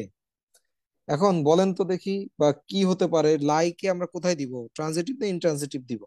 লাই স্যার, তার বাক্য কমপ্লিট করতে তার কি কোনো অবজেক্ট লাগে না লাগে না? স্যার লাই অবজেক্ট লাগে না, সেজন্য ইনট্রানজিটিভের ক্ষেত্রে লাই দেবো, আর যদি ট্রানজিটিভ হয় সেক্ষেত্রে লে দেবো। লাই, এটা লে, ফাইন, নাইস। এই তো, এখন আমরা নিয়মে কি পড়ছিলাম, ট্রানজিটিভ ভার্ব যদি হয় তারপরে কোনো ওই প্রিপোজিশন টিপোজিশনের কোনো খাওয়া নেই, ও ভার্ব শেষ হওয়ার ইমিডিয়েট পরে তার একটা কি লাগবে, অবজেক্ট লাগবে, তাই না? কিন্তু এই যে ডাউন, যেটা আমরা ডাউনকে প্রিপোজিশন হিসেবে কম্পেয়ার করি না, ডাউন তো একটা প্রিপোজিশন তাই না, একটা ডিরেকশন বা একটা কোনো কিছুর সাথে অন্য কিছু একটা সম্পর্ক বোঝাচ্ছে। নিচে, নিচে, ডাউন, নিচে, নিচে, এটা এখানে ডাউন। এটা যদি পুরো একটা বস্তু হয় নিচে, যেটা ডাউন, নিচের দিকে, নিচে ডিরেকশন ডাউন, তাই না, নিচের দিকে। তো you may dash down for a nap as soon as you do your homework. তুমি যেই না মাত্র বা তোমার বাড়ির কাজ বা হাতের কাজ যেটা আছে, তোমার হোমওয়ার্ক যেটা দেওয়া হয়েছে, সেটা শেষ করার পরে তুমি কি করো, ইউ মে ড্যাশ ডাউন, তুমি শুতে পারো, একটু বিশ্রাম করতে পারো, এই জাতীয় কিছু একটা বোঝানো বোঝানো হয়েছে। আমাদের একটু খেয়াল রাখতে হবে এই যে লায়ের যে পাস্ট এবং পাস্ট পার্টিসিপল ফরম্যাট রয়েছে, সেগুলো একটু খেয়াল রাখতে হবে। লায়ের পাস্ট ফর্ম কি বলেন তো, কেউ পারবেন? মাথায় আছে স্যার আমাদের লায়ের? লে লেইন। লে, লেন, তাই না? আর এই যে এর কি, স্যার লে লেট লেট। Lead, lead. এটা কিন্তু খুব খেয়াল রাখতে হবে, এর পাস্ট ফর্ম আর এর প্রেজেন্ট ফর্ম কিন্তু সেম। কোথায় কোনটা ব্যবহার করব সেটা নির্ভর করে দিবে সাবজেক্ট ভার্ব এগ্রিমেন্ট। এখানে কিন্তু মে আছে, মেয়ের পরে usually may, shall, will, to, এগুলোর পরে আমরা কি ভার্বের প্রেজেন্ট ফর্ম ব্যবহার করি না, হ্যাঁ একদম স্যার। V1 যেটা, সেটা ব্যবহার করি। তাহলে এইটা একটা সাবজেক্ট ভার্ব এগ্রিমেন্টের অংশ বটে, একই সাথে আমাদের খেয়াল করতে হচ্ছে ট্রানজিটিভ এবং ইনট্রানজিটিভ হওয়ার কারণে এখানে কিন্তু আমার প্রিপোজিশনের ব্যবহার হবে কি হবে না, সেটা কিন্তু অনেকাংশে নির্ভর করে। আমরা মানে লাই যদি বলি, লাই করতে হচ্ছে যে বিশ্রাম করা, এই বিশ্রাম করার জন্য কি আমাদের আসলে কাউকে দরকার আছে, কোনো কিছুর দরকার আছে? ইউ মে লাই ডাউন, এটা বললেই তো হচ্ছে, এরপরে কি কোনো একটা অবজেক্ট আমাদের দিতেই হবে, ম্যান্ডেটরি? না স্যার। হ্যাঁ। বাট কেউ যদি লে বলে, কিছু একটা রাখা বা একটা ডিম পাড়াই হোক, আমরা ধরলাম যে মানে যে ইয়ে হোক, কিছু একটা রাখা বা শোয়ানো, কাউকে শোয়ানো, মানে কোনো কিছুকে শোয়ানো, এই দেখেন, শোয়ানোর সাথে কোনো কিছু বা কাউকে শোয়ানো চলে আসছে, একটা অবজেক্ট অটোমেটিক চলে আসছে, তাই না?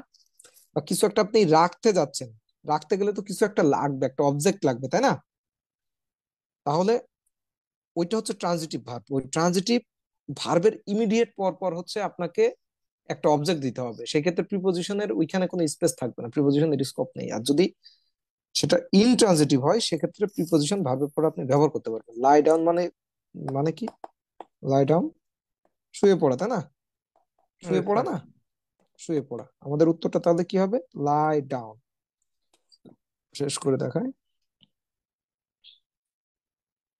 এই এই প্রশ্ন খুবই পরীক্ষায় আসে, মানে অধিকাংশ পরীক্ষাতে এই জাতীয় প্রশ্নটা দিয়ে দেয়, বিশেষ করে লাই, লে, এটা তো খুবই কনফিউজিং একটা জিনিস। একটু প্র্যাকটিস থাকলে এই জিনিসগুলোতে সমস্যা হয় না। এটা দিবে, এটা মোটামুটি আপনি ধরে দেবেন যে 10টা পরীক্ষা হলে এর মধ্যে 8টা 9টা পরীক্ষার মধ্যে আপনি এটা পাবেন। হ্যাঁ, এটা আসলে খুব ছোট ছোট জিনিসগুলো চেক করে যে আপনি সতর্ক কিনা। ঠিক আছে, ওকে, পরবর্তী প্রশ্ন যায়। Onion prices have dash too much this month. আচ্ছা, প্রশ্নের উত্তরে যাওয়ার আগে বলি যে টু মাচ, এখানে ম্যানি না বলে আমরা মাছ কেন বলছি? Why too much? এটা আনকাউন্টেবল নাউন। প্রাইসেস কোনটা, প্রাইসেস আনকাউন্টেবল, তাই না? কালকে বলছিলাম, এটা একটা ক্লাসে বলছিলাম, প্রাইসেস, প্রাইস আপনি বেশি হতে পারে, বেশি হতে পারে, কম হতে পারে, অপরিবর্তিত হতে পারে, অপরিবর্তিত হতে পারে, অপরিবর্তিত, কোনোটা বেশি, কোনোটা কম, কোনোটা সমান সমান আর কি। কিন্তু যদি আপনি আবার টাকা দিয়ে বলেন, টাকা বা ডলার ধরলাম আমরা, এটা কি কাউন্টেবল না নন কাউন্টেবল? এটা কাউন্টেবল। এটা কাউন্টেবল, কেন কাউন্টেবল, লজিকটা কি? স্যার এককটা মানে হচ্ছে এতে যে নন কাউন্ট। মেজার, মেজারমেন্ট আর ইউনিট যেটা, তাই না, মেজারমেন্ট ইউনিট যেটা, সেটা আমরা কি একটা আরেকটার চেয়ে কতটুকু বড়, কতটুকু কম, সেটা আমরা তো বের করতে পারছি, তাই না? ওয়ান, বা হচ্ছে ওয়ান হচ্ছে জিরো হচ্ছে বড়, টু হচ্ছে ওয়ান হচ্ছে বড়, 300 হচ্ছে 10 হচ্ছে বড়, এটা আমরা করতে পারছি, তাই না? ইউনিট, ইউনিট প্রকাশ করতে পারছি আমরা, একদম সরাসরি ইউনিট দিয়ে প্রকাশ করতে পারছি, 1 2 3 4 5, তারপরে হচ্ছে 50 করতে পারছি। এই কারণে যদি কোনো মুদ্রা স্পেসিফিক উল্লেখ থাকে, সেটা কিন্তু হয়ে যাবে হচ্ছে কাউন্টেবল। আর যদি জাস্ট মানি থাকে, প্রাইস থাকে, ইনফ্লেশন থাকে, এগুলোকে আমরা ডাইরেক্ট কি বলবো, এগুলোকে কি বলবো নন আমরা? Countable. Non non countable. Countable, right, non countable. এখন আমরা আমাদের মূল প্রশ্ন আসি, onion prices have dash too much this month. আচ্ছা, আমরা কিন্তু এর আগে দুইটা প্রশ্নই ট্রানজিটিভ ইনট্রানজিটিভ ভার্বের করছি, আমরা মনে করতে পারছি তো, তাই তো? এখন স্যার। দেখেন আমাদের আবার ওই সেম জিনিস চলে আসছে, মজার জিনিস। হ্যাভ যেহেতু আছে এখানে, হ্যাভ এর পরে আমরা বুঝতে পারছি ভার্বের একটা কি হবে, ভি3 ফর্ম হবে না, পাস্ট পার্টিসিপল হবে না একটা। হ্যাঁ স্যার। তো রোজ কি কোনো পাস্ট পার্টিসিপল, বা রাইজ কোনো পাস্ট পার্টিসিপল? এগুলো তো, এটা হচ্ছে ভি2, এটা ভি1, তাই না? এই দুটো হ্যাঁ হবে না, স্যার। এইটা আর এইটা, এই দুইটার মধ্যে আমাদের অপশন নিতে হবে। এখন আমরা যদি ট্রানজিটিভ আর ইনট্রানজিটিভে যাই, আবার সেম ট্রান্স, এটা ইন্ট্রান। আমরা রাইজ আর রেইজ, হ্যাঁ, মানে এই ফর্ম যে দুটো দেখি, রাইজ রাইজ কি হয়, রাইজ এর ভি2 কি, rise rose, rise, rose, risen, তাই রাইজ। না? হ্যাঁ স্যার। আর রেইজের raise, raise, raised. Raised, raised, raised. এখন রাইজ আর রেইজ, এই কোনটা ট্রানজিটিভ কোনটা ইনট্রানজিটিভ, কোথায় ফেলবো? Sir rise anybody? হচ্ছে, রাইজটা হচ্ছে স্যার ট্রানজিটিভ, ইনট্রানজিটিভ, আর হচ্ছে রেইজটা হচ্ছে ট্রানজিটিভ। রাইজকে ট্রানজিটিভ দিলাম, রেইজ হচ্ছে ট্রানজিটিভ দিলাম। কেন দিলাম, ব্যাখ্যাটা কি, কেন দিলাম, কেন একেই গোত্রভুক্ত করলাম আর একেই গোত্রভুক্ত করলাম, কারণটা কি? স্যার হচ্ছে এটা সমাপিকা একটা অসমাপিকা, সে রেইজের পরে স্যার একটা অবজেক্ট বসবে, হ্যাঁ, আর রাইজের পরে ইয়েস, অবজেক্ট বসবে। হ্যাঁ রাইট, এটা গ্রামাটিক্যাল রুলস, বাট সবার আগে শব্দটার মানে জানা কিন্তু জরুরি, তাই না? এই খুব কমন ভাব, একটা এগুলো হচ্ছে খুব কমন, খুবই এরকম হচ্ছে মিনিং হবে। খুবই কমন ভাব। একটা হচ্ছে তোলা, উঁচু করা, রেইজ মানে হচ্ছে উঁচু করা, উঁচু করা বা তোলা। আর রাইজ মানে কি, ওঠা, জেগে ওঠা হতে পারে। আর একটা স্যার মানে কেউ কারোর দ্বারা তুলে দেওয়া বা হ্যাঁ, কোনো কিছু। জেগে ওঠা হতে পারে, আর একটা হতে পারে, আর একটা রাইজ হচ্ছে এক পজিশন থেকে আর এক পজিশন ওঠা, নিম্ন স্তর থেকে, নিম্ন স্তর থেকে উচ্চ স্তরে ওঠা, উচ্চ স্তরে ওঠা, বা আরোহণ করা, ওঠা বা আরোহণ করা, আরোহণ করা, তাই না? এগুলো হয় না? তাহলে এই যে আমাদের রাইজ, আমরা যদি বলি দ্য সান হ্যাজ রাইজেন, আমাদের কোনো অবজেক্ট কি দেওয়ার দরকার আছে রাইজেনের পরে? না স্যার, কারণ নিজে নিজে উঠতেছে সূর্য। নিজে নিজেই উঠতেছে, এর দরকার নেই, এর কোনো অবজেক্ট দরকার নেই। কিন্তু আমি যদি বলি হি রেইজড, শব্দের কি অর্থ পরিপূর্ণ হচ্ছে, মানে সেন্টেন্সের অর্থ, অর্থ কি পরিপূর্ণ হচ্ছে? হি না স্যার। রেইজড, এরপরে কিন্তু একটা আকাঙ্ক্ষা থেকে যাচ্ছে, পরবর্তী কি একটা যেন না, এটা যে সে কি রেইজ করছে, সে কি উঁচু করছে, কি তুলছে, সেই জিনিসটা জানা দরকার, একটা অবজেক্ট দরকার না, তাই না? তো আমরা বলতে পারি হি রেইজড এ বল, সে একটা বল তুলছে, বা সে একটা বস্তা তুলছে, বা হোয়াট এভার, 10 কেজি ইট তুলছে, একটা অবজেক্ট লাগছে, একটা অবজেক্ট লাগছে, সেই ক্ষেত্রে অবজেক্ট যেটা লাগছে সেই ব্যক্তি হচ্ছে ট্রানজিটিভ, যার লাগছে না ইনট্রানজিটিভ। অকর্ম, কর্ম না হলেও চলে, যার অকর্ম, কর্ম নাই, অলস, অলস ভার্ব গুলো হচ্ছে রাইজ, মানে ইনট্রানজিটিভ, ওর কোনো কর্ম না হলেও চলে, নিজেই স্বয়ংসম্পূর্ণ। আর ট্রানজিটিভ, ওর কর্ম লাগবে, কর্ম না হলে হবে না, নুলাকোড়া টাইপ অবস্থা থেকে যাবে, সেন্টেন্সের কোনো পরিপূর্ণ মানে আসবে না। তাহলে আমরা যদি ব্যাক টু দ্য প্যাভিলিয়ন করি, কি দাঁড়ায়,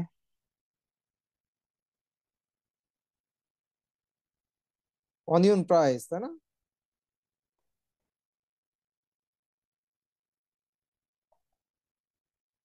হ্যাঁ, রাইজেন।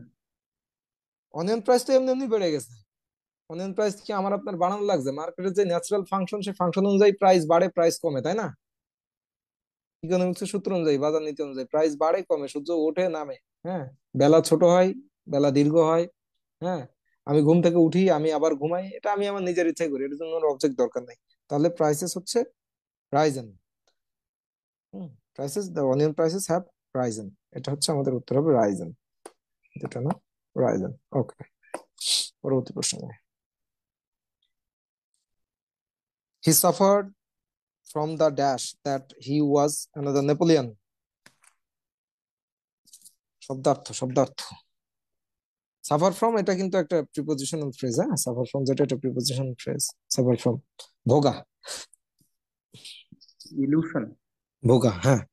এখানে এই শব্দগুলোর আমরা মানে দেখো, ইমাজিনেশন, ইলিউশন, ডিফিউশন, অ্যালিউশন। তো ইমাজিনেশন মানে কি? ইমাজিনেশন কল্পনা। ডিফিউশন মানে কি? কোনো কিছুকে বিস্তৃত করে ফেলা, ওটাই ডিফিউজ করে ফেলা। আমরা বোম ডিফিউজ করি না, বিচ্ছিন্ন করে ফেলা, হ্যাঁ। বিস্তীর্ণ করা, এরকম বিস্তীর্ণ করা, এরকম বিস্তীর্ণ। আমরা বিস্তীর্ণ বলতে পারি, বিস্তীর্ণ, বা এটা হচ্ছে আমরা বিকীর্ণ করে ফেলা, সেটা বলতে পারি। কিতাবি ভাষা, বিকীর্ণ বিদীর্ণ করা। যেটা অ্যালিউশন কি? তাহলে অন্যের মানে পরোক্ষ রেফারেন্স, অন্যের ওয়ার্কের। অ্যালিউশন হচ্ছে এটা ইঙ্গিত করা, কোনো কিছু ইঙ্গিত করা হচ্ছে অ্যালিউশন, ঠিক আছে? ইঙ্গিত করা, ইশারা দেওয়া, ইশারা দেওয়া, ইশারা দেওয়া, এটা হচ্ছে অ্যালিউশন। তাহলে এই যে বাবাজি ইলিউশন, এর মানে কি? ভ্রান্তি। আমাদের ইলিউশন হয় না, মতিভ্রম, ভ্রান্তি। ভ্রান্তি। ভ্রান্তি বা অলিক, যেটা অলিক চিন্তা। এখন ডিফিউশন যে হচ্ছে না, সেটা তো মোটামুটি আমরা বুঝে গেছি, তাই না? হি suffered from the dash that he was another Napoleon. He was another Napoleon, এটা বোঝা যাচ্ছে সে সে নিজেকে আরেকজন নেপোলিয়ন মনে করছিল, এই জাতীয় কিছুতে একটা সে ভুগছিল। তাহলে নেপোলিয়ন যে মনে করছে, নেপোলিয়ন তো পৃথিবীতে একজনই ছিল, নেপোলিয়ন দুইজন হবে না, একজন ব্যক্তির দুইজন কখনোই হবে না। এক একজনের ব্যক্তিগত সত্তা এক এক রকম। তাহলে সে অন্য আরেকজনের সাথে নিজেকে কল্পনা বা এই জাতীয় কিছু একটা করছিল, তাই না? এইরকম কোনো কিছু একটা। এখন অর্থটা আমাদের মিলিয়ে দেখতে হবে কোনটার সাথে সবচেয়ে বেশি স্যুট করে। ডিফিউশন, অ্যালিউশন, ইঙ্গিত বা ইশারা, সে নিজেকে ইশারা দিচ্ছিল না। সাফার্ড ফ্রম, যেহেতু সে ভুগছিল, একটা সে কোনো একটা কন্ডিশনে ভুগছিল, এলিউশন দিব না। এখন আমরা চিন্তা করি হচ্ছে ইলিউশন আর ইমাজিনেশনের মধ্যে, এই দুটা বেশ সমর্থক, অলমোস্ট সমর্থক টাইপের শব্দ, বেশ কিছুটা কাছাকাছি মানে দাঁড় করায়, কিছু কিঞ্চিত পার্থক্য রয়েছে। ইমাজিনেশন হচ্ছে কল্পনা করা, তাই না? কল্পনা, কল্পনা হচ্ছে একজন মানুষ চোখ বন্ধ করে সে ভাবছে যে সে এখন হিমালয়ে আছে। একজন মানুষ চোখ বন্ধ করে ভাবছে যে কালকে বোধহয় শুক্রবার না হয় কালকে কালকে হচ্ছে শনিবার হয়ে যাবে, এমন কিছু একটা। একজন ব্যক্তি চোখ বন্ধ করে ভাবছে যে হ্যাঁ, এই হচ্ছে নভেম্বর মাসে প্রচুর গরম পড়বে। একজন ব্যক্তি চোখ বন্ধ করে ভাবছে কালকে সে কোটি টাকার মালিক হয়ে যাবে। বা স্বাভাবিক একটা সিচুয়েশনের মধ্যে সে একটা কিছু অনুমান করছে, একটা কিছু চিন্তা করছে, একটা কল্পনার আশ্রয় নিচ্ছে, কল্পনার রাজ্যে চলে যাচ্ছে। এই জাতীয় বিষয়গুলোকে আমরা ইমাজিনেশন বলি। যখন এই ইমাজিনেশনকে আমরা ক্লাসিফাই করি, তখন এর কিছু সাব ডিভিশন বেরিয়ে যায় একটু। এর মানে ইমাজিনেশনের কিছু ক্লাসিফিকেশন যখন আমরা করি, সমস্ত চিন্তার মধ্যে কিছু সত্য চিন্তা আছে, কিছু অসত্য চিন্তা আছে, কিছু একদম ভ্রান্ত চিন্তা আছে। মানে যে চিন্তাটা করাই যায় শুধু, এটা বাস্তবে কখনো কোনোভাবেই হবে না। এটা আসলে মানে বাস্তবতার যে আইন কানুন নিয়ম নীতি সেটা অনুযায়ী কখনোই হবে না। একজন নেপোলিয়ন পৃথিবীতে একবারই এসেছিলেন, ওইখানে নেপোলিয়ন আসা শেষ। এরপরে কেউ যদি আসেন, উনি নেপোলিয়নের মতো হতে পারেন, 100% নেপোলিয়ন হবেন না, তাই তো? উনি ওনার খুব কাছাকাছি যেতে পারেন। তো এই জাতীয় যে চিন্তা, এই চিন্তাগুলোকে আমরা অলিক চিন্তা বলি। অলিক চিন্তা, যে আমার মনে হচ্ছে যে ইস, যদি কাঁঠাল গাছে কালকে ডাব ধরতো, বা কালকে যদি সূর্যটা হচ্ছে উত্তর দিক থেকে উঠতো, বা চাঁদ হচ্ছে সকালে উঠতো, সূর্য হচ্ছে রাতে উঠতো, এই জাতীয় কিছু চিন্তা ভাবনা, যেটা এইগুলো হচ্ছে অলিক চিন্তা, মিথ্যা চিন্তা, ভ্রান্তি, মানে ভুল চিন্তা করা যায় জিনিসগুলো, হ্যাঁ, কনফিউজিং চিন্তা ভাবনা যায়, এই চিন্তাগুলো হচ্ছে ইলিউশন। মরিচিকার মতো সত্য মনে হবে, আসলে সত্য না। তাহলে এই যে ভদ্রলোক নিজেকে নেপোলিয়ন মনে করছে, হ্যাঁ, he suffered from the illusion that he was another Napoleon. সে এমন এক ভ্রান্ত ধারণার মধ্যে বা ভ্রান্ত ধারণায় ভুগছিল যে তার মনে হচ্ছিল সে একজন নেপোলিয়ন। সে নেপোলিয়ন ভাবছিল নিজেকে, এই জাতীয় একটা ভ্রান্ত ধারণায় সে ভুগছিল। এখানে আমাদের সঠিক উত্তর হবে হচ্ছে B, illusion. Illusion, he suffered from the illusion that he was another Napoleon, সে আরেকজন নেপোলিয়ন সে ভাবছিল, এই জাতীয় একটা ইলিউশনে সে ভুগছিল, এমন ইলিউশন হচ্ছিল তার। ওকে, fine. The last question for today. The sacred dash usually provide facilities dash entertainment. এটা ওই যে শব্দার্থের খেলা এখানে। তো একটা প্রিপোজিশনাল ফ্রেজ রয়েছে এর মধ্যে, আমরা এটা আলোচনা করব। স্যাক্রেড ড্যাশ, আমরা দেখি অপশনগুলো কি আছে। Site, sites, sites. এ যেহেতু এ স্যাক্রেড আছে, এরপরে কি প্লুরাল হবে কোন নাউন বা প্রোনাউন? না স্যার। এরপরে একটা সিঙ্গুলার নাউন হবে, তাই না? মানে একটা সিঙ্গুলার সাবজেক্ট হবে। তাহলে এটা একটা সিঙ্গুলার সাইট, এটা একটা সিঙ্গুলার সাইট, একটা সিঙ্গুলার সাইট, একটা সিঙ্গুলার। এটা হচ্ছে এস আছে, এটা প্লুরাল, এটা হবে না, এটা এস আছে, এটা প্লুরাল। তাহলে এই দুটো অপশন আমরা চিন্তা করি। সাইট আর সাইট একই রকম উচ্চারণ, তাই না? সাইট সাইট একই রকম উচ্চারণ, অর্থ কি? তাই একটা এই স্টেটের অর্থ হচ্ছে দর্শন। সাইট হচ্ছে স্থান, আর সাইট যেটা, এটা হচ্ছে আমাদের দৃষ্টি বোঝায়, তাই না? আই সাইট যেটা, দৃষ্টি, আমাদের দৃষ্টি। এটা হচ্ছে একদম টাচ করা যায় যেটা, একদম স্পর্শ করা যায় যেটা, হ্যাঁ, যে জায়গাতে যাবে, স্থান বা জায়গা যেটা, সেটা হচ্ছে সাইট। স্যাক্রেড মানে কি? একটা স্যাক্রেড প্লেস, পবিত্র বা এরকম, এই টাইপের কিছু একটা জিনিস বোঝাই, হ্যাঁ, তাই না? পবিত্র ভূমি টাইপের কোন একটা জায়গা, বা একটা বেশ আলোচিত হয় এরকম, এরকম একটা জায়গা, স্যাক্রেড টাইপের জায়গা যেগুলো। তো এইখানে আমরা কিন্তু স্যাক্রেড পর সাইট দেখছি, হ্যাঁ, একটা পবিত্র ভূমি টাইপের জায়গা যেটা, বা একটা নিষিদ্ধ, ওটা নিষিদ্ধ না, পবিত্র ভূমি টাইপের জায়গা আমরা বলি। এই জায়গার কথা বলছে। Usually a sacred site usually provide facilities dash entertainment. Site আমরা দিচ্ছি না, ড্যাশ ফর এন্টারটেনমেন্ট এন্টারটেইন। এখানে আমাদের, হ্যাঁ, ফর এন্টারটেনমেন্ট আমরা অপশনে পাচ্ছি, বাট আমাদের একটা জিনিস চিন্তা করতে হবে। এটা একটু একটা prepositional phrase, provide, provide for,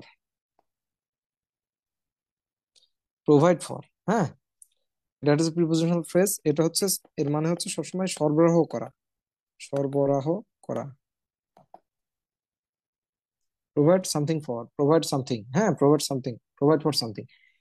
provide for হচ্ছে, সবসময় মনে রাখবেন, এটা হচ্ছে একটা প্রিপোজিশনাল ফ্রেজ, এর মানে হচ্ছে সরবরাহ করা। প্রোভাইড দিলে ফর বসে যাবে, এর সাথে কিছু একটা সরবরাহ করা। তো এই যে পবিত্র জায়গাটা, বা এই যে দর্শনীয় জায়গা, বা একটা সার্কিট প্লেস টাইপের, যেটা ইউজুয়ালি ফ্যাসিলিটিস ফর এন্টারটেনমেন্ট, পবিত্র জায়গাগুলোতে, বা এই যে গুণকীর্তন করা যে জায়গা, সেই জায়গাগুলোতে ইয়ে থাকে সবসময়, এন্টারটেনমেন্ট, এন্টারটেনমেন্ট যেটা, সেটার হচ্ছে ইয়ে থাকে,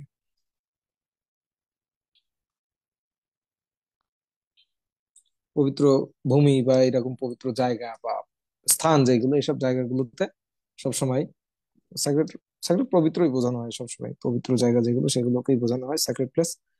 এই জায়গাগুলোতে এন্টারটেনমেন্ট মানে কি হচ্ছে, মানে বিনোদনের ব্যবস্থা যেটা, সেগুলোর ব্যবস্থা থাকে, হ্যাঁ, সরবরাহ করা বিনোদনের ব্যবস্থা, এন্টারটেনমেন্ট যেটা, সেটা সরবরাহ করা হয় স্যাক্রেড প্লেসে। তাহলে আমাদের পুরা জিনিসটা দাঁড়াচ্ছে হচ্ছে, sacred site usually provide facilities for entertainment, হ্যাঁ, বিনোদনের ব্যবস্থা থাকে একটা, সচরাচর একটা পবিত্র জায়গাতে বিনোদনের ব্যবস্থা রাখা হয়। এটা হচ্ছে আমাদের আজকের এই আলোচনার শেষ বিষয়, শেষ প্রশ্ন।